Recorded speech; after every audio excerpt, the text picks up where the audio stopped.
Now, experience as a teacher. Where did I get the experience of using Blackboard? I have been a coordinator for a couple of online courses. Some of my online courses, actually one of my online courses that I have today, I'm managing over 2,300 students at the same time. So I'd like to share my experience, what worked for me and what did not work for me. Now, I know that we are going through some unfortunate circumstances at the moment, and we've been asked to conduct our courses online.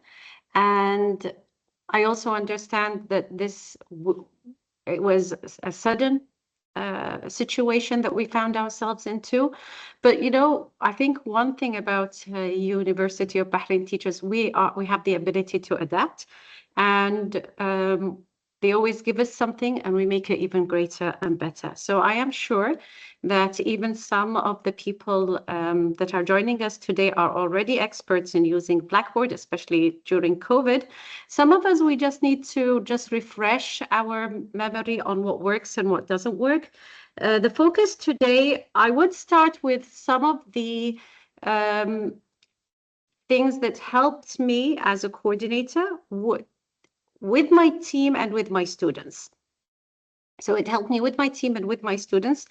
And then actually, I think most of the focus is going to be on assessment, how we create assessments. I'm going to try to make it as hands-on as possible. At the beginning, I wanted to split my screen and then just share part of the nice part with the teachers. But then I said, no, that would not be beneficial. Teachers need to see how we do step by step, how I copy paste, how I open my Word, how many tabs I need to open sometimes at the same time in order to conduct a successful class for my students. So you are going to see a practical online, inshallah, workshop, and I hope it would be beneficial for everybody. And I just received a message from UTAL. There will be an evaluation at the end, and certificates will be based on the evaluation and the attendance of at least 80% of the session. And for inshallah, we'll find it beneficial. And I think I'm going to start. So I'm going to start with the basics. Let me share my screen. I'm going to share my entire screen with you.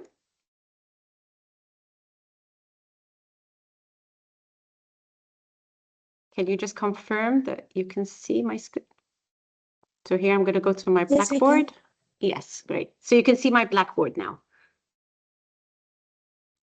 Yes, we can. Okay, great. Now, so currently we're using Ultra, and I think, by the way, this is one of the things that before most of us were not using Ultra when we were conducting our classes during COVID time, and now I think the whole university has shifted to Ultra. So we needed to familiarize ourselves for the using Blackboard to conduct our classes. Anyway, so this is the Ultra. I just want to say, I thought that I'll start with, I thought that I would start with just introducing these points on this side. Now, the roster is, for me, it's extremely important as a coordinator.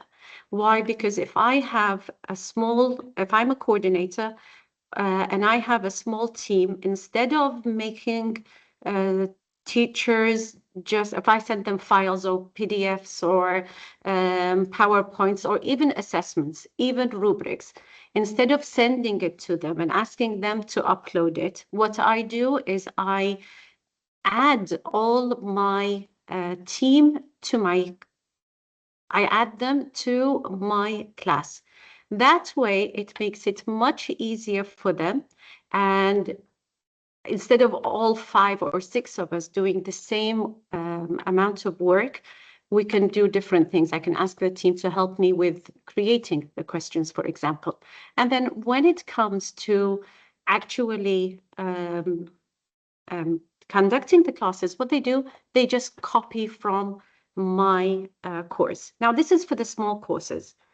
Nuruddin saved me this time because I think I have a course, which is study skills, where we are over 30 teachers. And I did not find it very comfortable for me to add 30 teachers to one of my classes. So what he did is he created something called organization. Now you can see that we have this organization, and here is where I upload everything for my team. And I think some of my team are already, I can see their names, and I'm sure that they found this extremely, extremely helpful and very beneficial and time saving. So what they do, I have this. All I do is, for me as a coordinator, I upload the material here. Now, what the teacher does is they go to their course. They go to their course. I think I'm going to use this as an example. They go to their course, and for example, week 7, I prepared everything for week 7. What they do is copy content. They go, now, if you are going to copy the content from a course, then you will find the course listed here. You will find the course listed here. So, for example, I want to copy something from digital English language. I'll just go here. I'll go to content. Be careful. Don't click the content, because then all the folders will move. I just need a specific folder.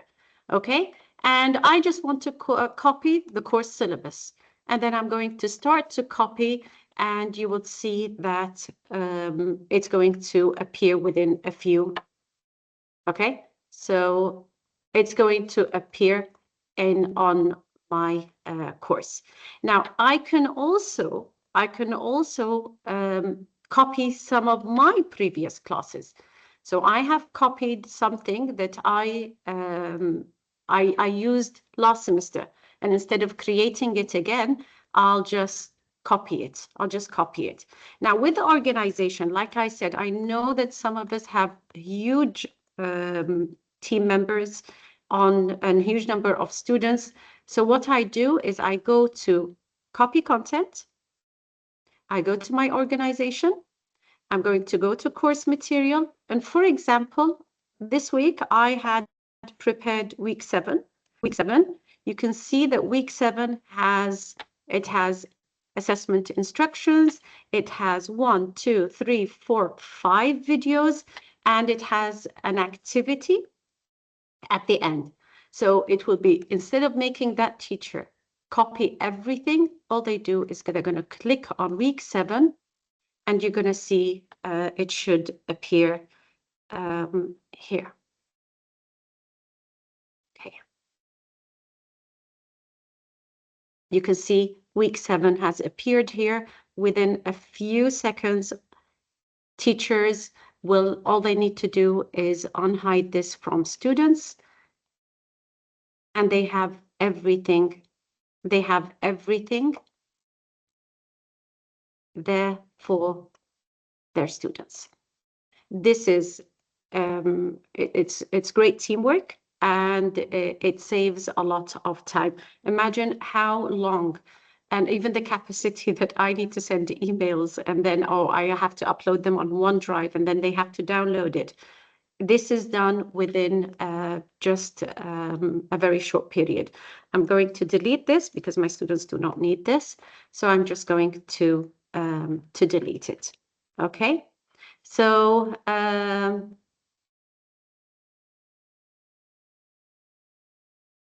yeah, so I just as a response, yes, this needs to be done. Organizations with huge classes and number of teachers, it is done through the e-learning. However, it can still be achieved if you're a small group. The coordinator adds you to their course, and you just follow exactly the same steps that I just did, and it works as good. I think I'm right. It's your organizations are usually used for a large amount of teachers, or can it be a small number of teachers? Is it available for everybody?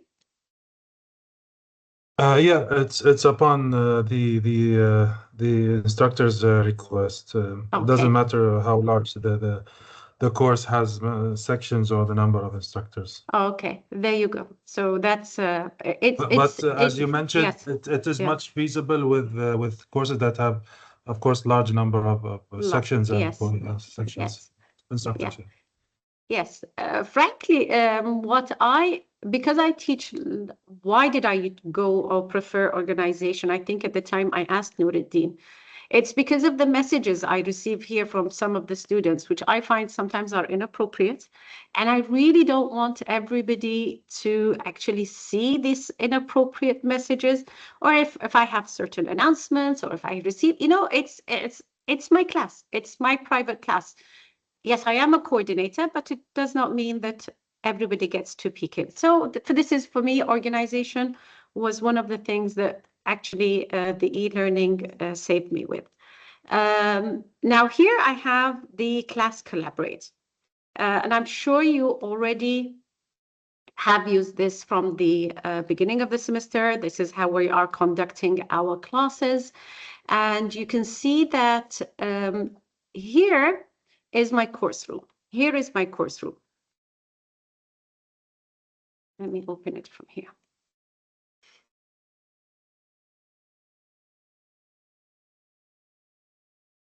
This is my course room. Now, I have students that are beginners. Most of my students are foundation students. So frankly, I don't create sessions for them. And why don't I create sessions for them? Because it always confuses them. For me, I just keep the main course room open, and that is where I conduct the classes. I tried when I created sessions, and how do I create a session?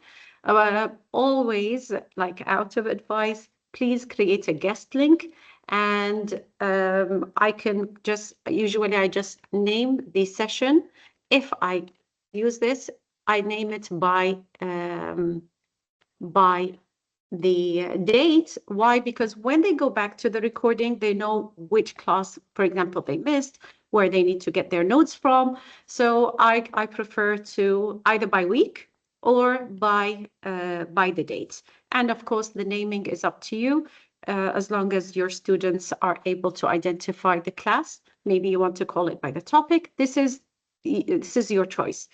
Now, why do I create a guest link? With everything going on, some of the students are facing problems when they join our classes. So I always have my link ready, just in case the student says, I cannot enter. And usually that is done while I'm teaching. I get a Teams message. I just send them the guest link, and the guest link is here, participant. And I have to Control C, even though it says here copy, it does not always copy. So I copy it and I send it to them. Now, if I want them to present or be the moderators, which is a rare situation, but maybe in presentations, we do want them to present. So yes, I can change the role. Other than that, they do not need to be anything other than a participant. Your start date, your end date. Please make sure, if you are going to have multiple sessions, make sure that you have the end date so that the student cannot access and say that the teacher did not attend. No, the teacher did not attend. The teacher was there, but you went into the wrong session. So if you are extremely organized, and if your students you feel are mature enough, of course, this is a much better option. For the lower level students, I just open the main course room, and I can see here, and I go there and I do my classes and I conduct my classes there. So, okay, so I've saved everything. Now, I'm going into my classroom. I want to see, are my students engaged or are they not engaged? Are they, I've already joined. Okay. So are they engaged or are they not engaged? How do I keep them engaged? One of the things that I have found very beneficial is, of course, you know that we can share this board, and this is where I do all my teaching. It's It's like, it's not very convenient. It's not like me writing on a whiteboard, but it does the job. It does the job. Whether I need to draw something or I need to add a text, I think you agree with me. This is the most, it's when I want to duplicate, when I want to delete, sometimes when I want to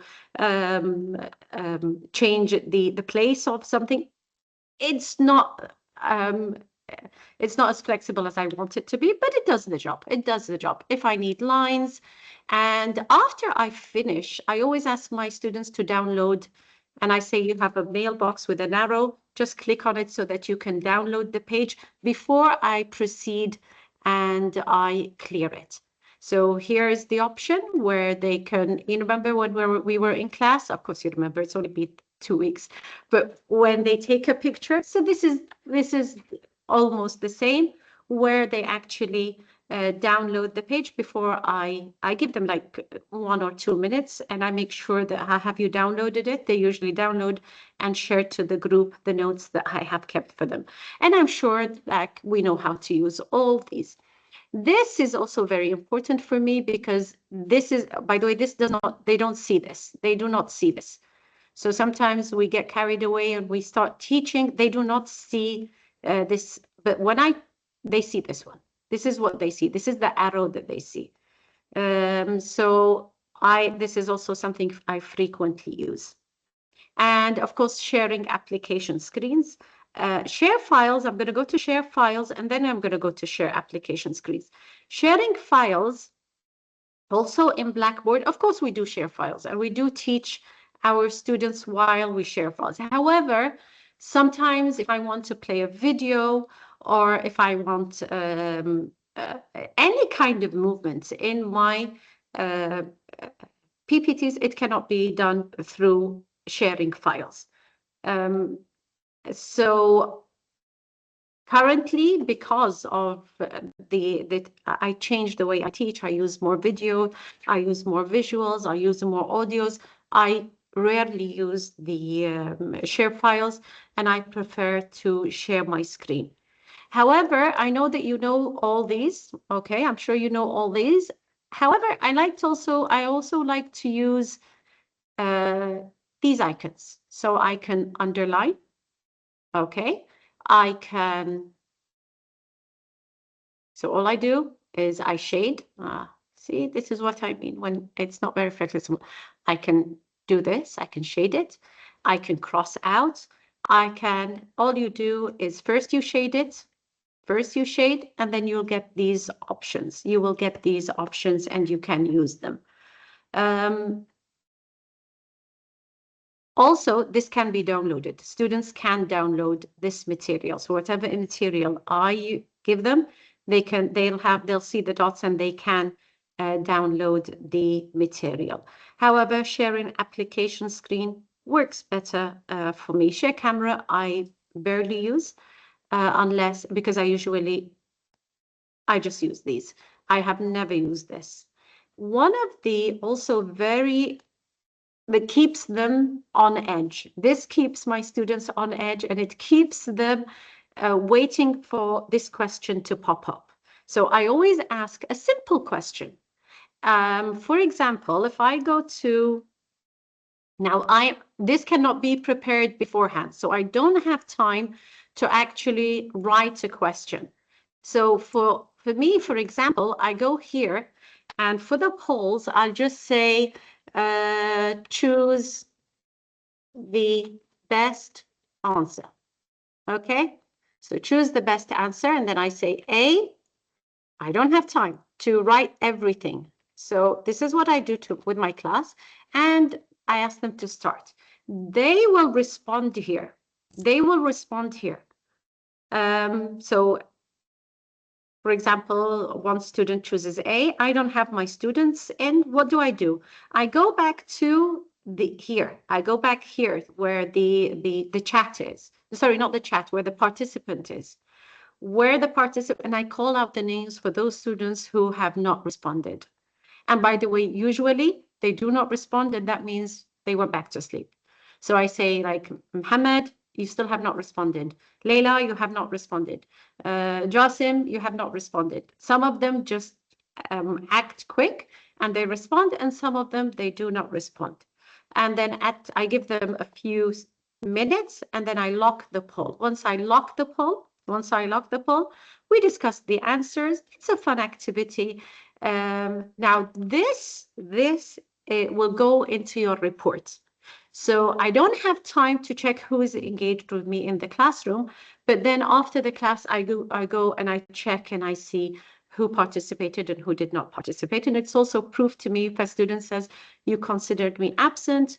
I was like, I did not consider you were absent. And yes, you're there in the report that says attendance. However, you did not respond to any of my polls. I do, by the way, around 5 polls. 5 polls every class. Now, I finish a concept. So topic sentence. So I will say, are you ready for my next point? Okay, or my next concept. Okay, and here I say start. Again, students that are ready for me to move from one point to another point, then they will say yes. And some of them do say no.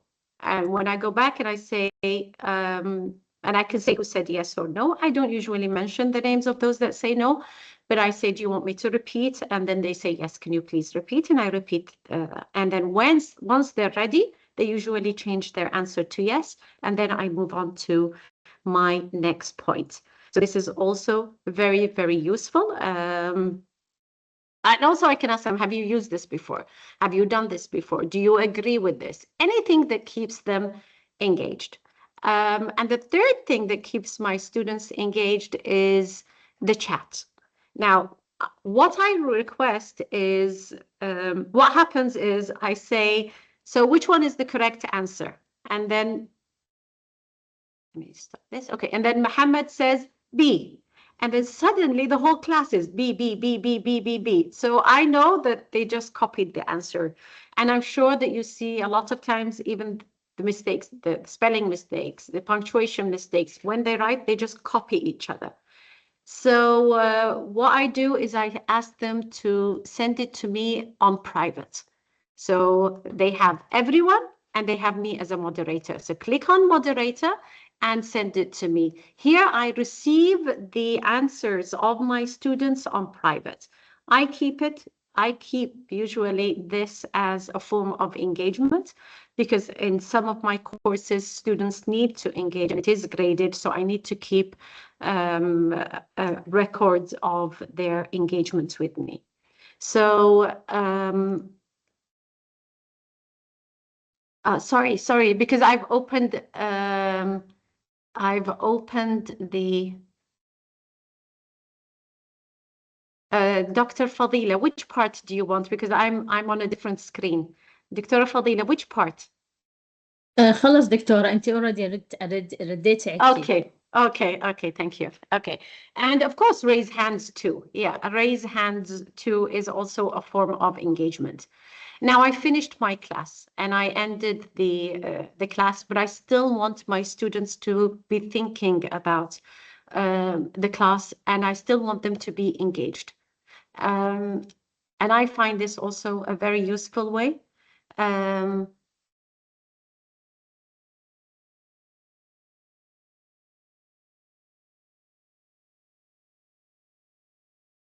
Okay, so Dr. Sophia, yes, but if you can create it, yani I think Nuruddin just said if you ask them, they can create it for you, but it has to be a specific course that they add you to. هل بنور الدين إلا نور الدين. Okay, هل بنور الدين. And I know that this is something new, by the way. I think the physics, Nuruddin, وإحنا, I think it's physics and our department. So يعني it's kind of been piloted. And for BTC as well. So recently we did for BTC many courses. So Dr. Sophia, you have it in BTC. You have it in BTC. I'm not sure all courses, but I've been contacted by instructor from BTC. I did, I think, like 10 or 11 courses for them. Oh, mashallah. Oh, mashallah. Mashallah. Okay. So again, after I finished my class and I still want my students to be engaged, what do? I go to discussions. And I'm definitely not, I prepared this yesterday. I'm not a business teacher, but I said I think business is the course where everybody we can relate to in one way or another. So I'm making the whole the class today, or the example I'm using is crisis management. So management during crisis times. So here I'm going to create a new discussion, and I can name the discussion, and I add the discussion here, and I save it.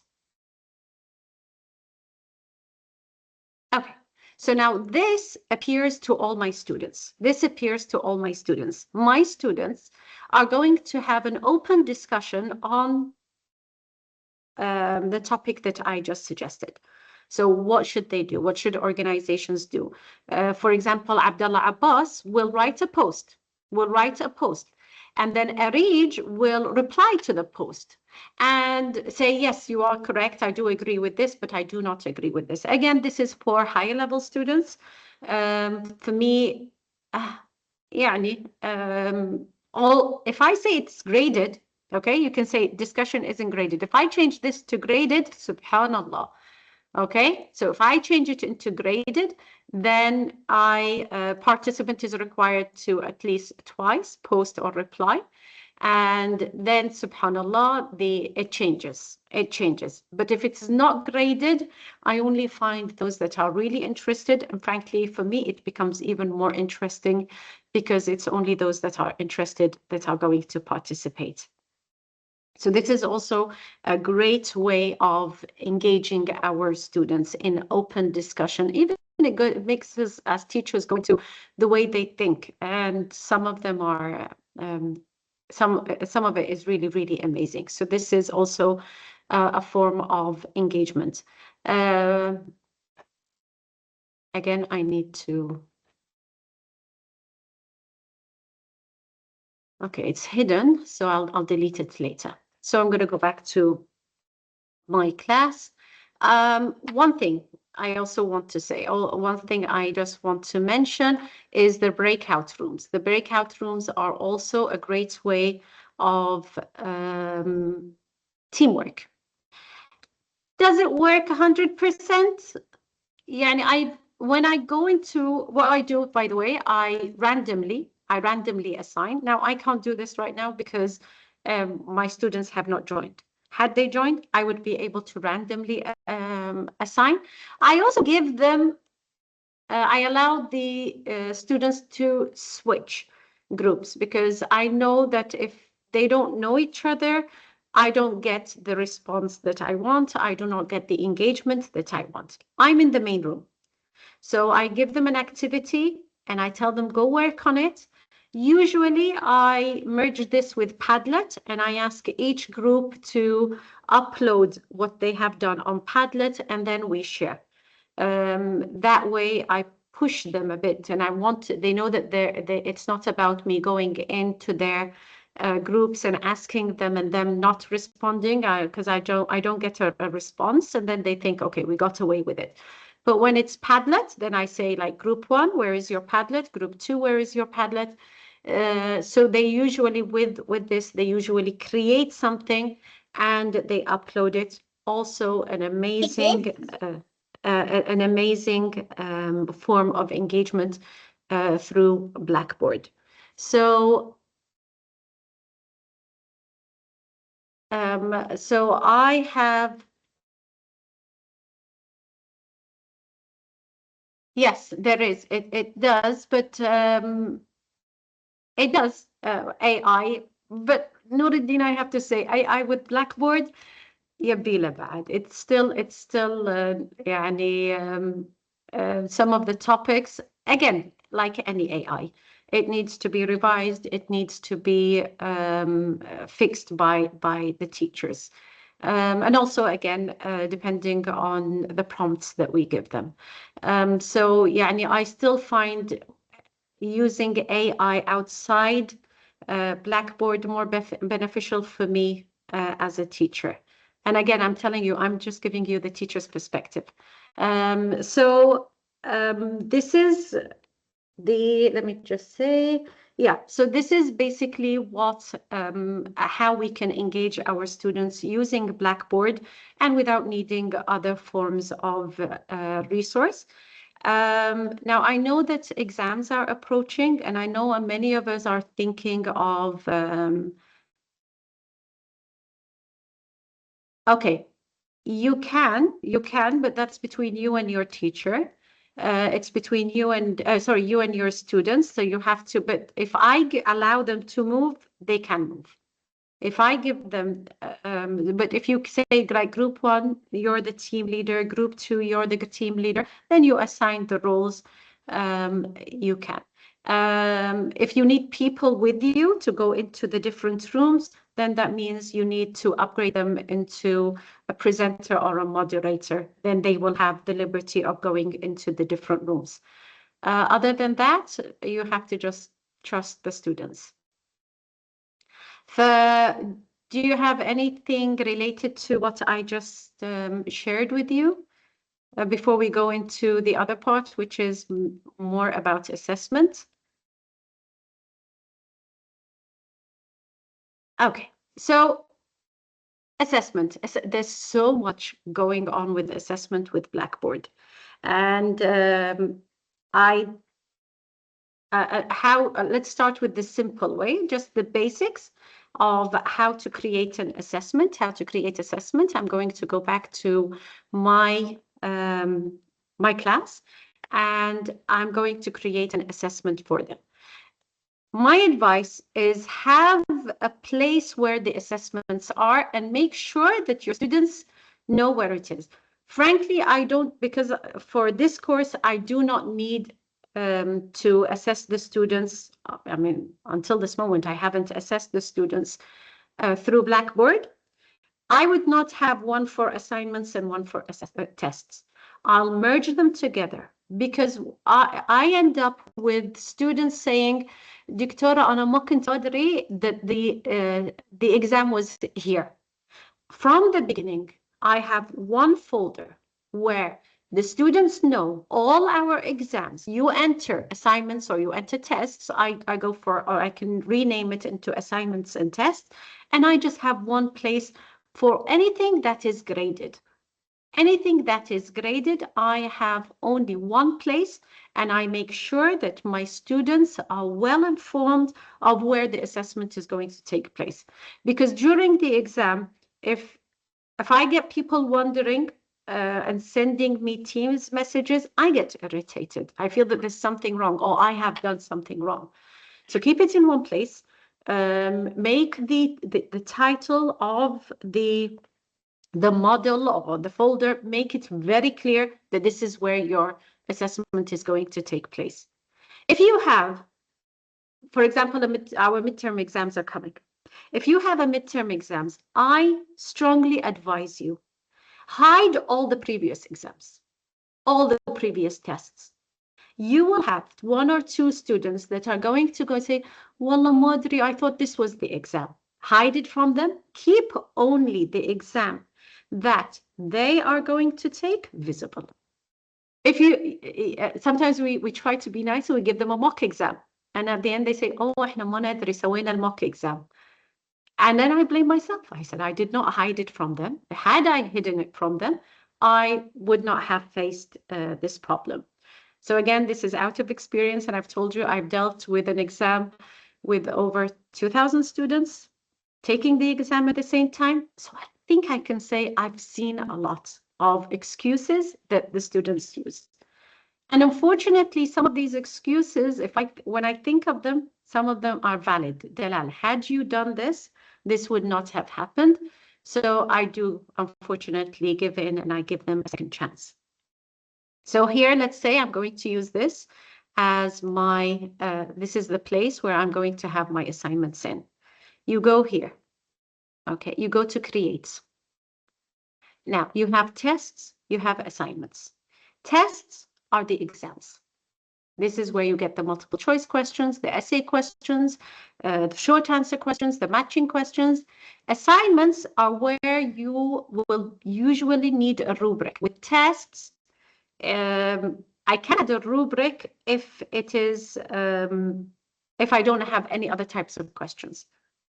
However, if you have multiple types of questions, then you go to tests.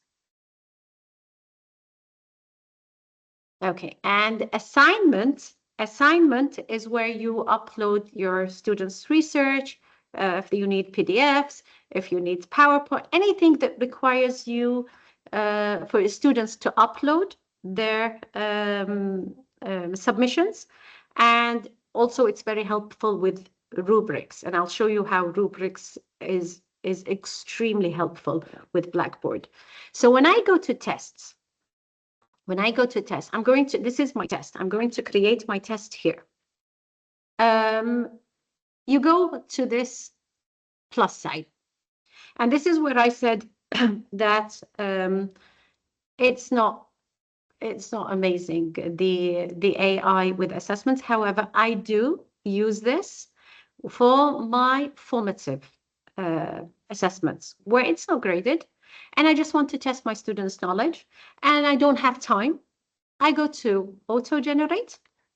I select the material that I want to test my students, which I told you, crisis management, business 201. Okay, so this is now inspire me. No, I don't want AI to inspire me because what it's going to give me essay, and that means more work since I don't want to mark. So I choose. I'll just say, give me some multiple choice questions. Do I want them very difficult? No, I think I'll just have them halfway. How many questions do I want? So the number of questions, and then I'm going to generate the questions. If you ask them to inspire you, it will give you different types of questions. You can choose the ones that you want, so you can exclude the essay questions. I just prefer this way. So I'm going to choose this question, and I'm going to choose this question, and I'm going to choose this question. Okay, it is based on my request and based on the material that I gave them. And I'm going to add this assessment. I'm going to add these questions. Okay. So these are, and of course you have all these types of questions. Now, this is where I go outside Blackboard. I have 40 questions and I really don't have time. And I have them, of course, I've typed them and they're ready and I've already used them in a previous exam. And I can't, it is time consuming. So what do I do? If I want to create a multiple choice question, there I go to, with essay questions, okay, I can copy paste. But if I want to go to a multiple choice question, this is time consuming. I have to add the question here, and then I give them the multiple. And with matching, it's even more time consuming. With fill in the blanks, it's time consuming. So what do? I leave Blackboard. And I go to, this is a Blackboard test generator. Now, I have prepared something I would like to share with you. Let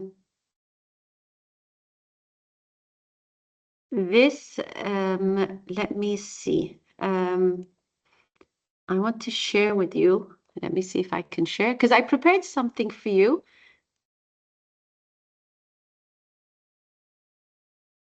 Let me see. I browse my computer.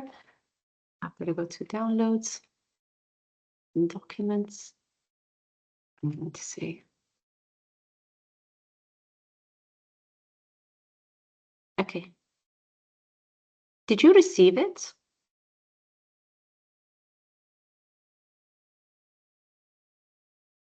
Was it shared with you? Not yet, dear, not yet. Not yet. Maybe it's okay. If not, I'll just send it via email. I'll show you what I prepared. I prepared a step-by-step on how to use this Blackboard test generator. And I also provided you with an example of what I am going to use with you. And you're going to see how time-saving this is. Okay? Would it work with Arabic? I assume so. I assume it would. Because I teach English, I'm not sure. I've never tried it. Sorry, Dr. Sosan. But I assume, yes, it should work with Arabic. Why not? So here, let me go back to sharing my screen.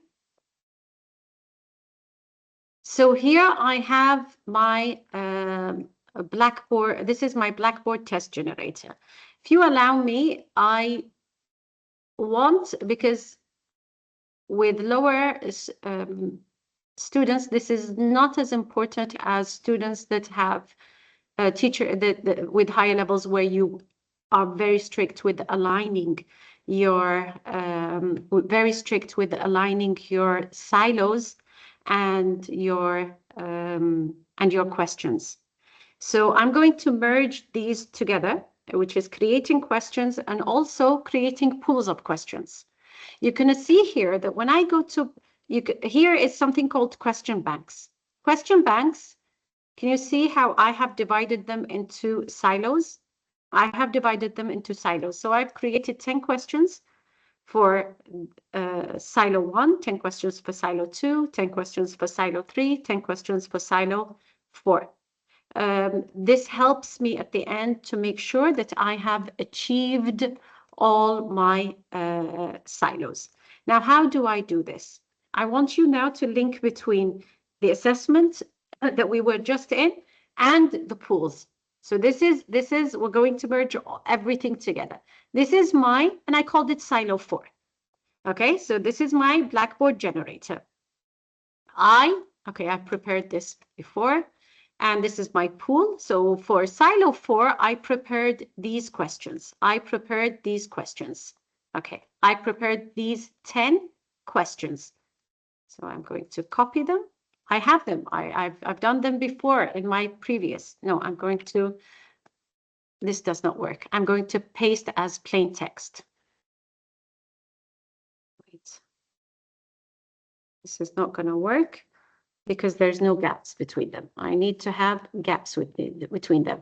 Now, if you look at the MC, MC means multiple choice. ES means that it is an essay question. MA means that it is a multiple answer. MC means it's a multiple choice. Let me see. TF means that it is a true or false. Again, ES means that it is an essay question. So here you can see I have a variety of type of questions. Now notice the way the layout is. I have explained it in the PowerPoint, sorry, the PDF that you would receive. So it has a full explanation on how to do a step-by-step. So you can see here I have the correct answers. I just keep a star before them. And that's all I need to do. That's all I need to do. I keep a star before them. And then I go down.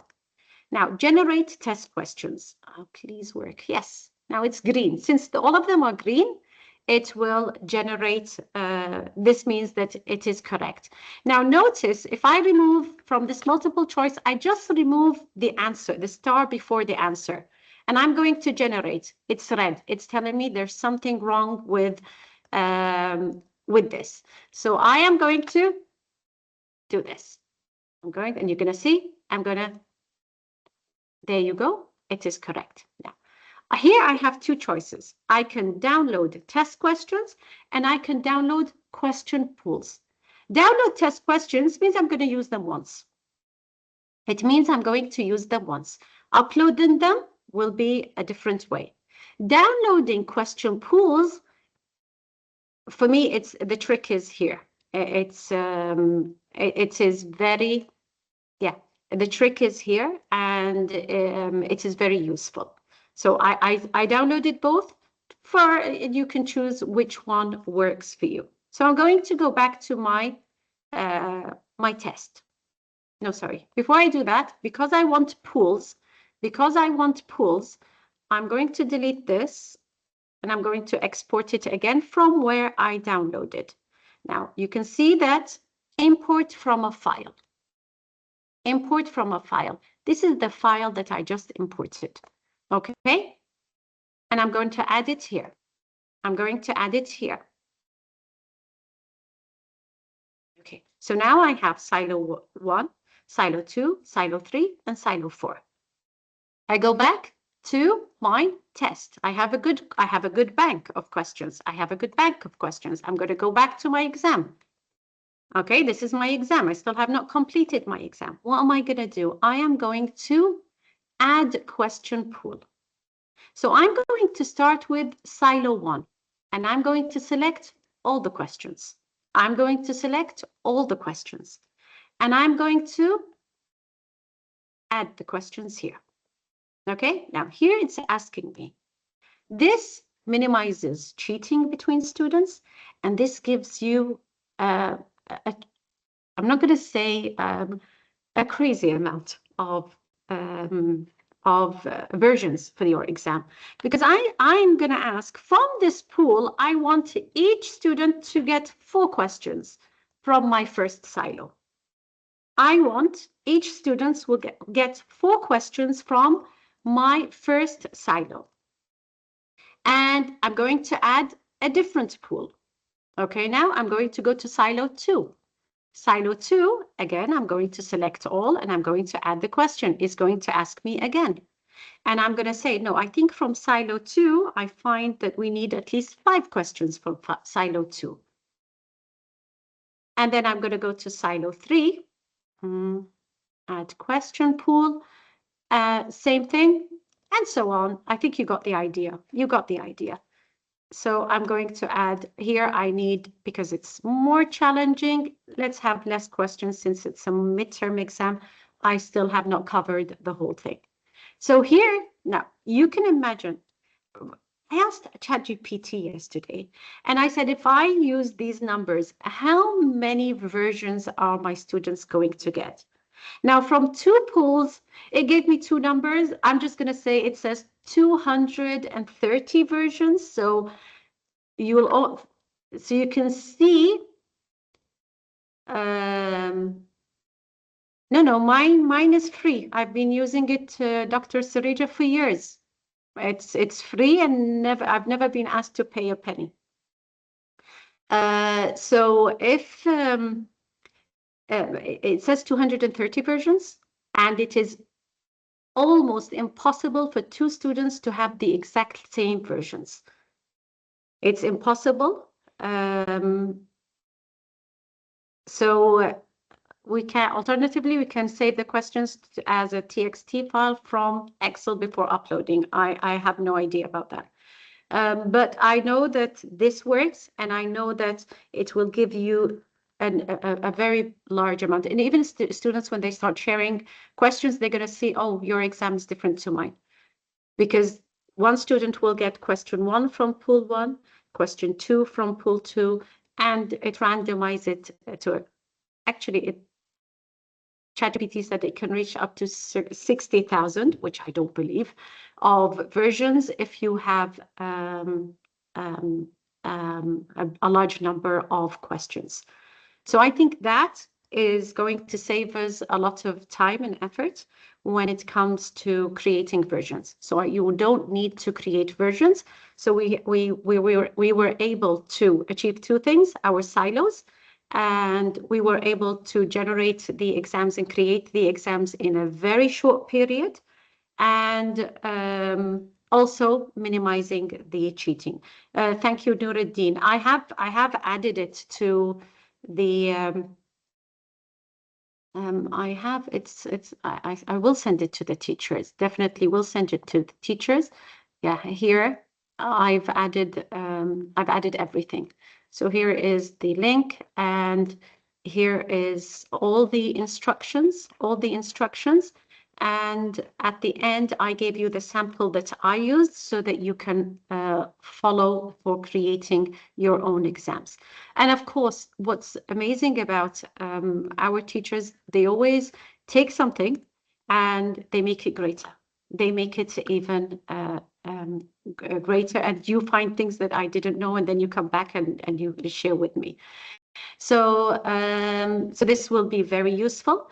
And again, so what about the other file that I uploaded, not the pools? I don't want to use the pools. I just want to upload the other, which if you remember, I downloaded two. I'm going to upload questions from the file. And this was the questions. You're going to see it's different. Here, I've got all the questions, they were uploaded. So this is your choice. This is your choice.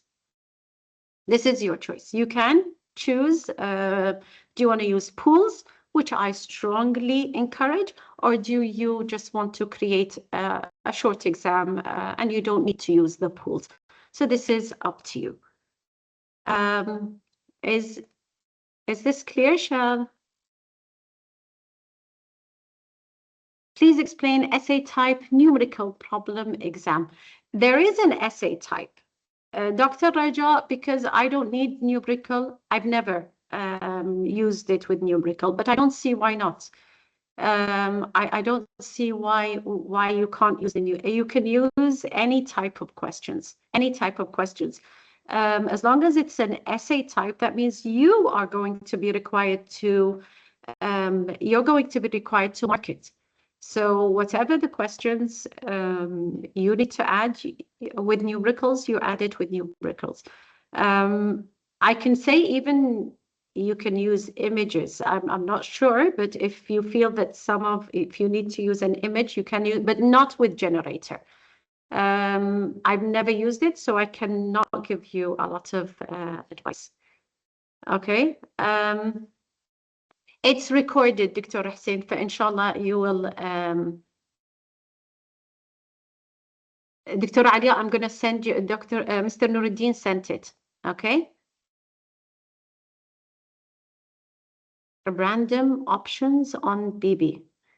Oh, yeah, well, I'm going to go to the options now. I'm going to go to the options now. Now I have my exam ready. I have my exam ready. It says the maximum points is 25. So again, I'm saying as a teacher, and this is like my own experience, it has to have a due date. It has to have a due date. So for example, we're going to give it a due date, which is tomorrow. Am I going to allow late submissions? I never allow late submissions. However, this is your choice. Okay, maybe with projects, maybe you're going to say if your submission is late, you get deducted marks, but you don't deprive them. With exams, I would not allow it. With exams, I will not allow it. Okay, and of course, I never allow attempts after the due date. Display one question at a time. This, you're going to see it will limit my randomizing of questions. It will limit other things, other settings. So I do not do this. I don't do it. However, it is very convenient for the student and for those teachers, for certain reasons, that do not want the student to backtrack. You have to do this. You have to display one question at a time in order to prevent students from backtracking them. For me, I've never needed to use this. I allow the students to go back, revise, and I consider it just like we have in an exam. In an exam, a student can revise, he can go back to the previous exam. So why would I just change all the settings for my students? I don't do this. Okay. Now, randomized questions. Randomizing questions and randomizing answers. I don't randomize questions if I'm using pools, because they're already randomized. They're already randomized. I do randomize answers though. Now, Nuruddin, I think we received a question. Okay, I think Nuruddin, we received a question where If I have pools and I randomize, does it randomize the pools or does it not randomize? I'm not very sure of that, Dr. Sirija. I know that you can randomize questions. We have requested that 4 of the questions are considered in the, so I don't see why it would change that. I don't see why it would change that. I've requested 4 questions from that silo. So if I'm speaking logically, it will just randomize them. So they'll get to silo 1 in the first question, and then maybe the silo 1 will be repeated in the last question. So I don't see why it would not randomize. So again, I don't do this. I do this. I don't randomize the questions. I do this. Basically, because my course, it requires sequence. So for example, if I'm teaching them reading, the questions follow a certain sequence. Okay, is it a formative assessment? This is just to show the student that it's a formative assessment. I don't see any difference. It's there. You can find it in the grade book. I usually, when I generate my final grades, I just remove it, the formative assessment. Now, yes, it is a test. Allow attempts. Again, this is my preference and based on experience. I click on 2 attempts. Okay, and I don't go for the last attempt. I go for all attempts and I take the average grade. Now, why do I do this?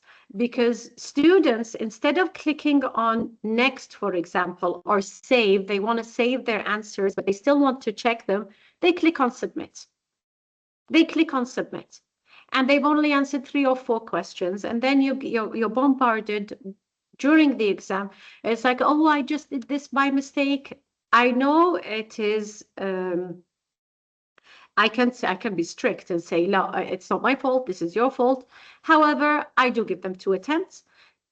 I give them the average grade. So a student, if they open the test, okay, and then they decide to reopen it again, it will be, and they don't answer the first time and they answer the second time, all of them correct, they'll get 50%.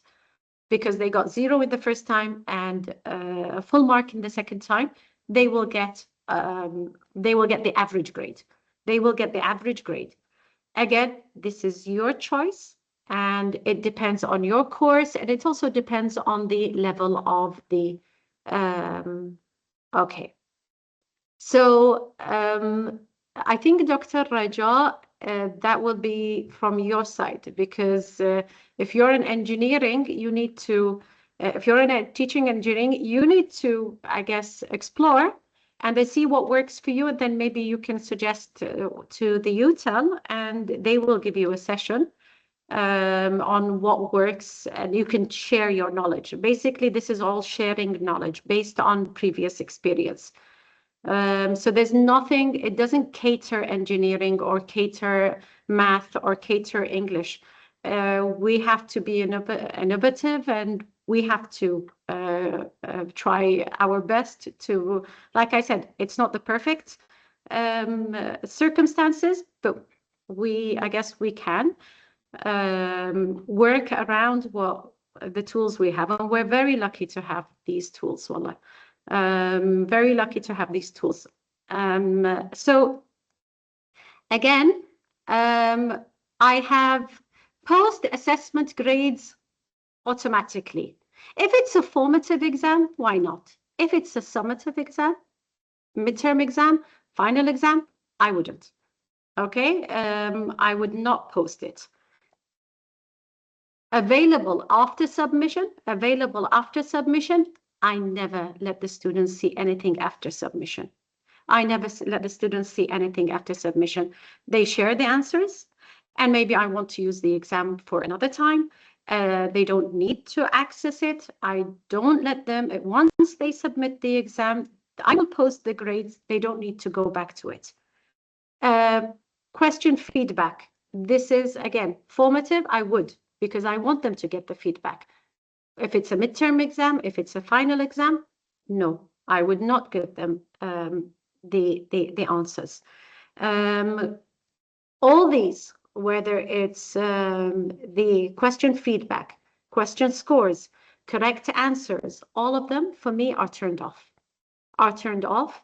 Because once the first student submits and they know that question 2, they got it wrong, they will send to the WhatsApp group and say, by the way, question 2 is not B. So all these for your own, like for your mental well-being, don't turn them on. The amount of messages, when I turned them on, it was very, very, very pressuring for me. Add access code. It doesn't work for me. It doesn't, because students always mess up. There's always 1 or 2 students that enter the wrong pin. Their keyboard was in Arabic, or I don't, and I've never needed it. Now I'm going to go back to Lockdown Browser in a bit. Add time limit. Again, this is up to you. I opened the exam because I have 2,300 students at the same time taking the exam. For me, it's a lot of pressure for all the students to actually go on Blackboard while the university are having their classes and do the exam. So usually I open the exam for 2 hours or maybe even 3 hours, and then I give it a limit. So once the student opens it, that is the limit. That is the 60 minutes. They cannot go over the 60 minutes. They cannot go over the 60 minutes. I don't give extra time, okay? Once, this is very important, okay? This is very important. So the answers are not saved to draft. No, the answers are submitted automatically once the time finishes. Once the time finishes, I just save them. I just save them. Okay, now, I don't have groups here. I don't have groups here. Had I created groups, then yes, I can assign it to groups. Enable safe assign. If you need to enable safe assign, yes, enable it. If you have some of the questions where they need to upload a report or they need to upload, then yes, why not? Allow students to view it. Yes, they need, if they're cheating, they need to know that they're cheating. Exclude submissions. I do not exclude submissions. Sorry, I do not exclude submissions because I even next semester or the semester after, I want to make sure that the students do not cheat from each other or bring me previous works that have been submitted before, and I'm going to save. Here,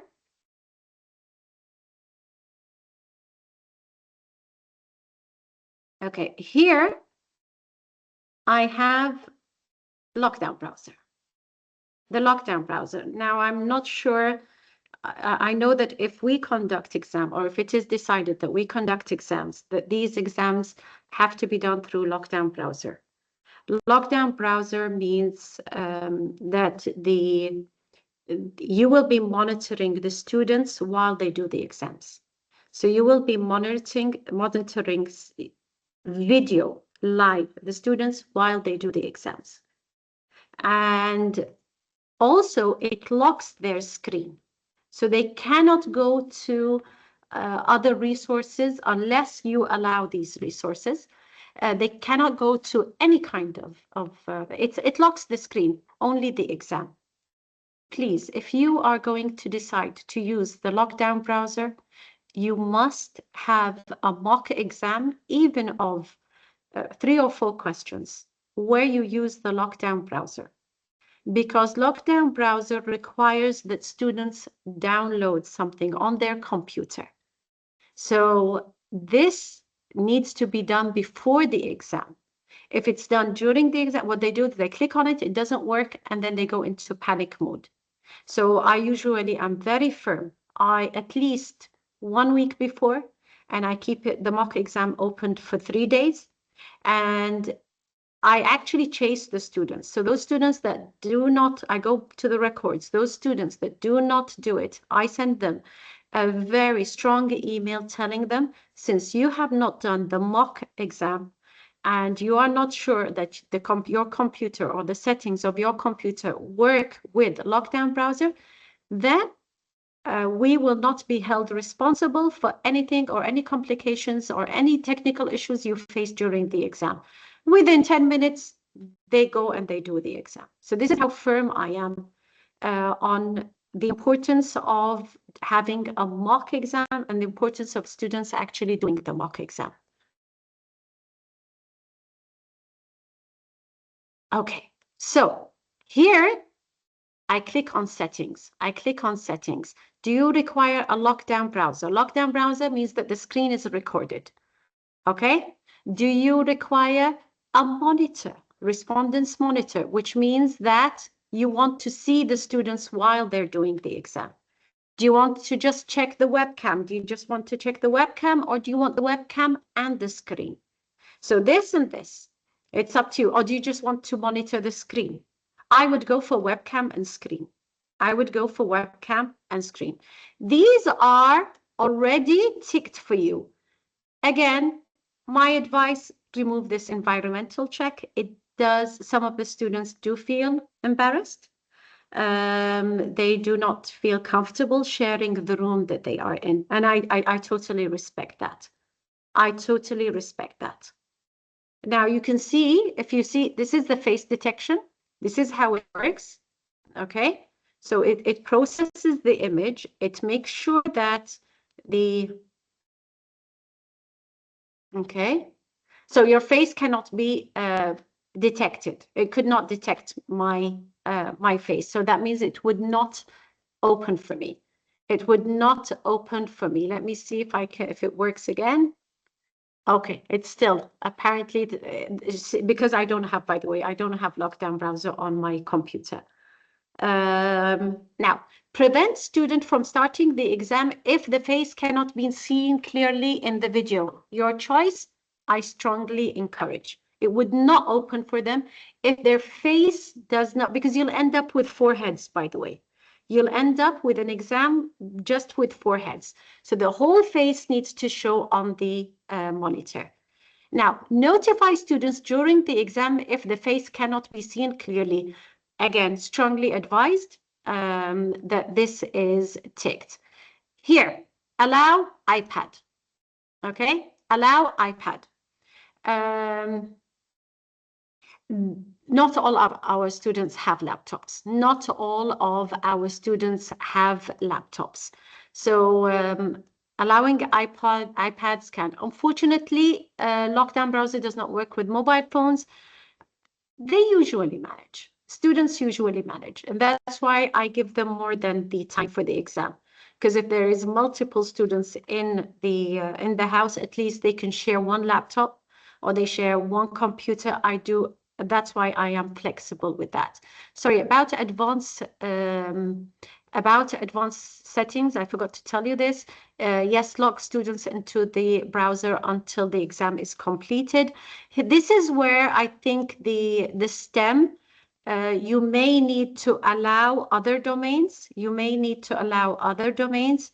And so the students are allowed to go to other domains.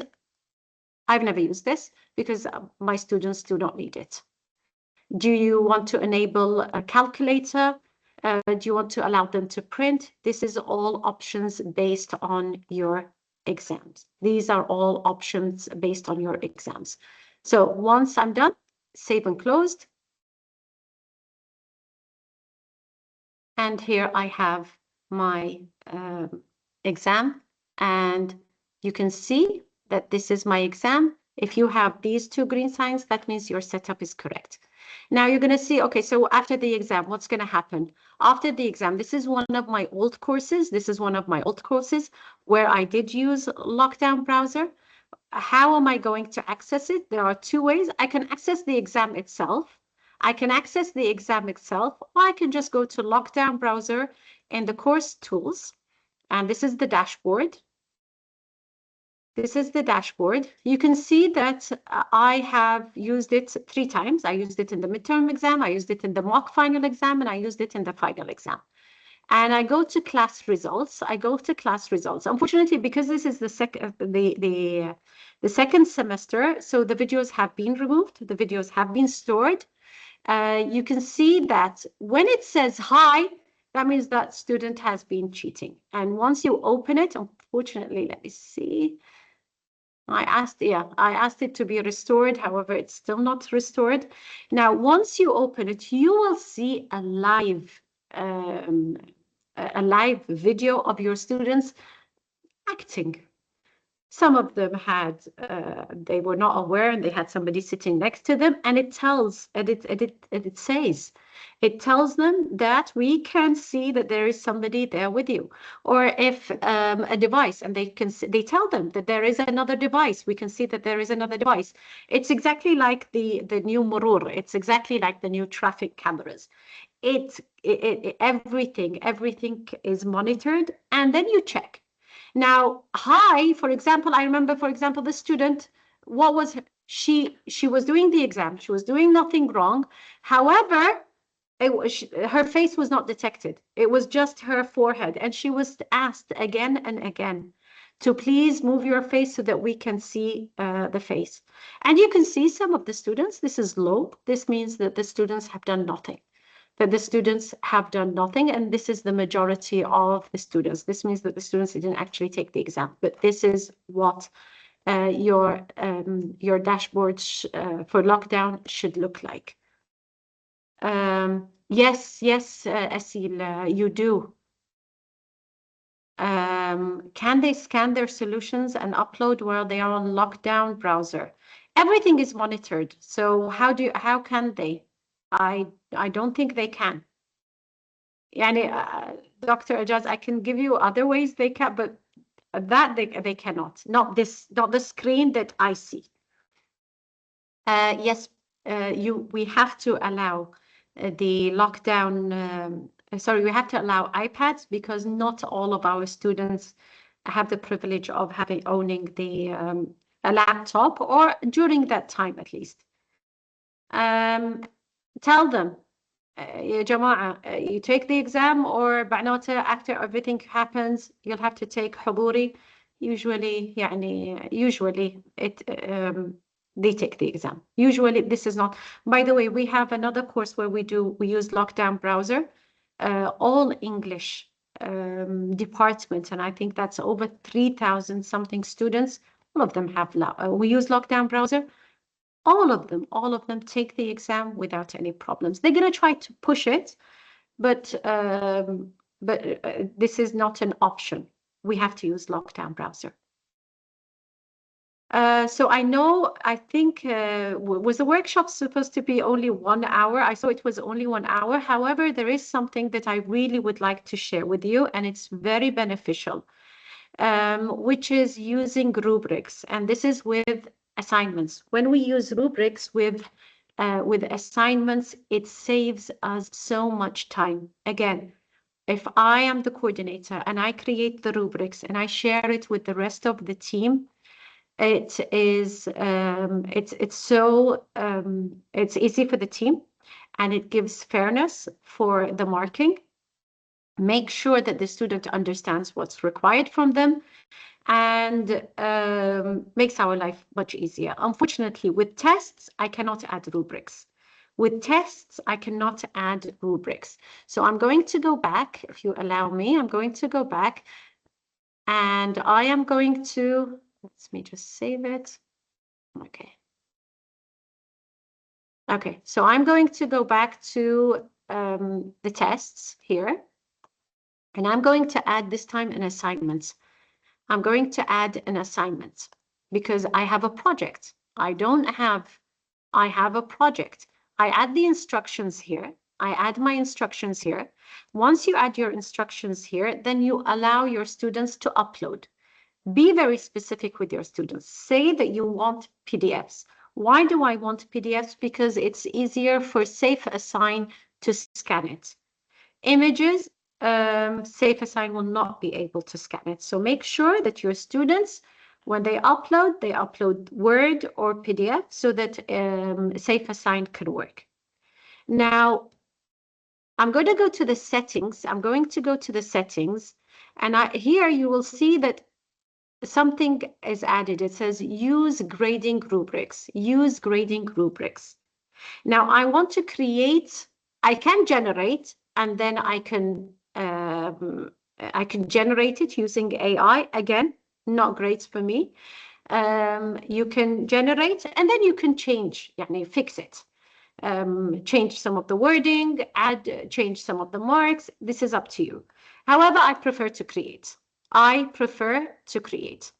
So this is what you will get. This is what you will get. If I need more criteria,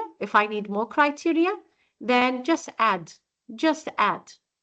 the criteria here. Just add your criteria here. You want less criteria, just delete it.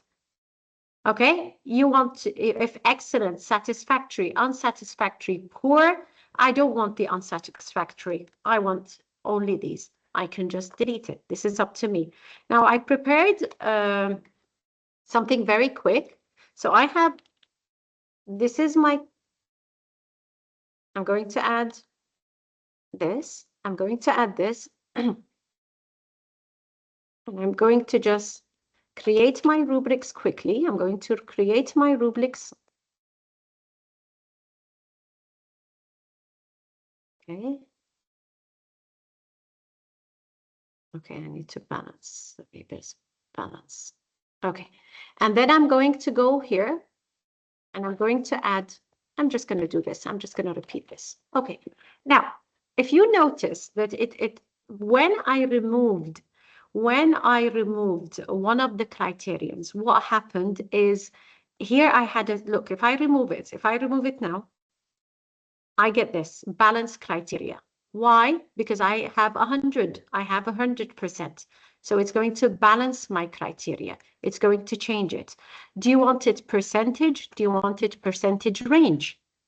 Okay. Do you want it points? Okay. Based on your own points. Do you want it points range? So it ranges from, this is all things that you decide. This is all. And then I save it. Now I have my rubric saved. I can just add it to any assignment I create. Now I'd like to show you why this is useful. Why is this useful? This is useful because, for example, this is my student, okay? And I have, by the way, I have for this course, I have over 150 students. Sitting down and marking one by one, it was not very, okay. So I just click this. Okay, excellent. Presentation and submission. Then I don't think so. Okay. I can add a comment here, or I add an overall comment here, And you can see that the grade just shows. Based on, since I have not marked this, I don't want to miss it, okay? So based on my rubric. This is how I mark it, and I just move on. It's very easy and very time-saving. So I hope that was also useful. And like I said, only the coordinator needs to create it, and then the rest can copy it. So I guess this is, these are the, do I have any more? I think these are the most important points. Of course, there are many more options at Blackboard. For example, we have the option of here. Okay, so if I want to release the exam for certain students and not all the students, I do get that option. Where is it?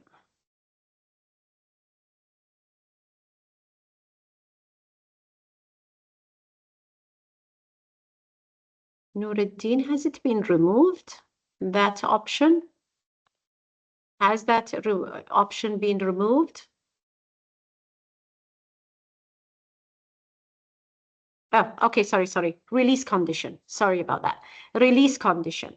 So I want to release it for a certain student at a certain time. Okay? For some reason, a student could not take the exam and I need to give them a reset. So I create an exam for that student, and you can see that I can add as many students as I need. Okay, and I give them the date, and of course they can access it from this date until this date, okay? And I'm not going to do this, and I'm going to save it. I'm going to save it. Now, when I do this, only these students will be able to access the exam. Not everybody will be accessed. So it will be opened for only these specific students and not for everybody. This is usually very useful with resets. So if a student does not attend the first exam and I want to create an exam, a reset exam, but I don't want all the students to access it, then I create I create an exam and I do the release conditions. Very, very useful. Another thing that is also one of the things that are extremely useful for us is the gradebook. Now, this is the grades of our students. If I want to download the grades, I can choose whichever I want. I can select all of them. I just want writing the paragraph, and I can choose any of them. And then I download and I get the grades of the students. Now, another very useful thing is if I want to give grades to the students, but it is not an assignment that I have created through Blackboard. So what do I do? First thing you do is you create, what do? I create a new assignment. I'm going to add a new assignment, and I'm going to call it project. Project 4, for example, okay? And it's 100 points. It's an assignment, and I'm going to save it.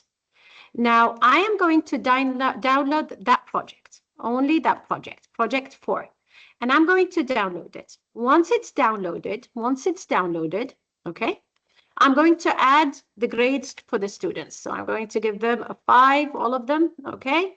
And then let me give these 4, okay? Let me give a few of them 4. Okay. Now, and I'm going to save it. And then I go back here. Okay. And I'm going to upload the local file. I'm going to upload my local file, which I just downloaded. I just added the grades. Okay. And I uploaded it. Okay. There you go. You have all your grades uploaded to Blackboard.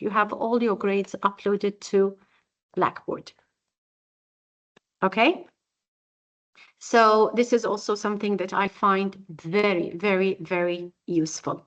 I'm sorry I took longer than expected. I hope that you found it very beneficial. I will be repeating this session, inshallah, next week. And your feedback is highly appreciated. If you need anything, I'm on Teams. I'd love to be with you. By the way, I just need the evaluation. If you can do the evaluation, if you can kindly do the evaluation, and I'm sure that they will also send it via email. So, عذروني من القصور. Like I said, I'm not an expert, but I just shared with you as a teacher what really worked and what I found useful. So thank you very much. Many thanks. Thank you.